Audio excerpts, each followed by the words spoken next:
In today's episode of No Overtime, we're going to be breaking down the March Madness tournament as well as giving our upset picks and our predictions for the national champion.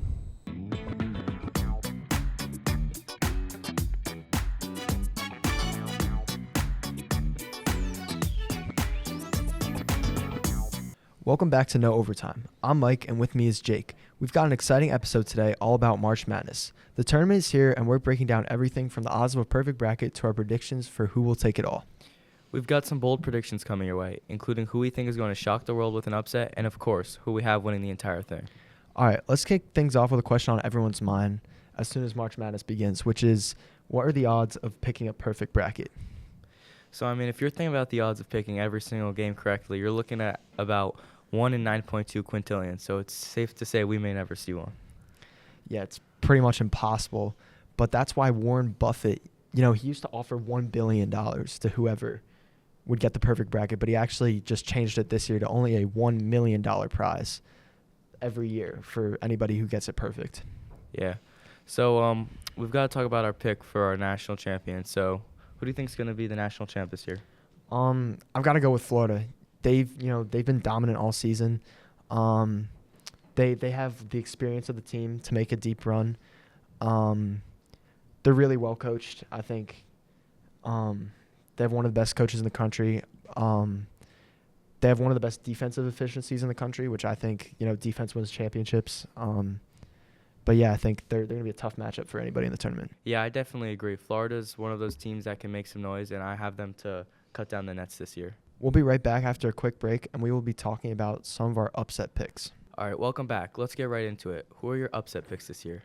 So initially, when the tournament started, I had Kansas up there. I was thinking, because they're an SEC team, I thought, since they played tough matchups all season, they'd be prepared for a team like Arkansas, but they obviously weren't. Arkansas, it was a close game, but Arkansas just clearly was the better team in that matchup. They just got outcoached. Yeah, they got outcoached and out-rebounded. But my next pick is Vanderbilt, which they play St. Mary's. Again, Vanderbilt's another SEC team, so they play a lot tougher opponents than St. Mary's. And St. Mary's is also overseeded, so I think that plays in Vanderbilt's favor. And then if Vanderbilt moves on, they've had some close matchups with Alabama during the season, so that could be another upset. And then I also thought VCU could pull off some upsets, but they weren't. I thought that they would be one of those teams that can make some noise in the tournament, but they did not turn out to be one of those teams. Yeah, I agree. I like those picks, but for me, I'm going to go with North Carolina, originally UC San Diego and Gonzaga. North Carolina is one of those teams that plays really well in March. In their first 4 game, they won by over 25 points to get in, and RJ Davis, he's on fire right now. So I really think the momentum they have is going to go. They're going to keep it throughout the tournament. I think they'll definitely win in the first round. UC San Diego is also a sleeper pick, but we've seen low seeds do damage before, and they force a lot of turnovers, which is something that Michigan really struggles with. And, Gonzaga, they have a really easy first-round matchup versus Georgia, and then they're going to play the 1-seed Houston after that, but I think they could pull it off. All right, let's go to Cruising the Halls with Wayne Hill's Patriot Chase Swarzewski with some of his sleeper teams in the tournament.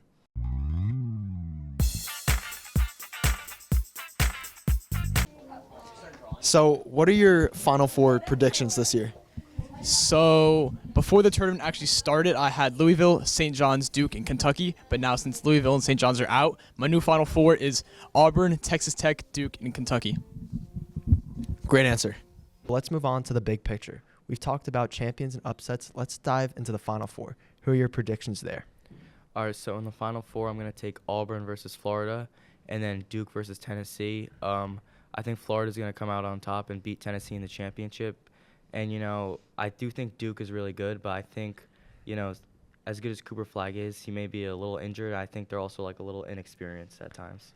Yeah, I can see that. Florida is definitely a team that could outlast Duke. As for me, I think I could see Michigan State making it. They've struggled in some big games during the season, but I think, they have a good coach. They're going to pull together. I think they can make a deep run. But I think Florida would beat them. And then Duke versus Tennessee. Tennessee's another team who's kind of struggled in big games, but they've had some close losses in those big games. So I could see them making it to the Final Four. Duke has a good offense. I definitely think they could outlast Tennessee. But I agree with you. I think Florida would pull it off. Yeah, so it's safe to say this should be a really fun March Madness tournament. We'll see how it all plays out, but I think we're gonna see a decent amount of upsets. Some interesting stories like McNeese State. There's a lot of fun teams in the tournament. That's March Madness for you. You can never predict it all, but what makes it so exciting is the upsets, the surprises, and what keeps us coming back year after year.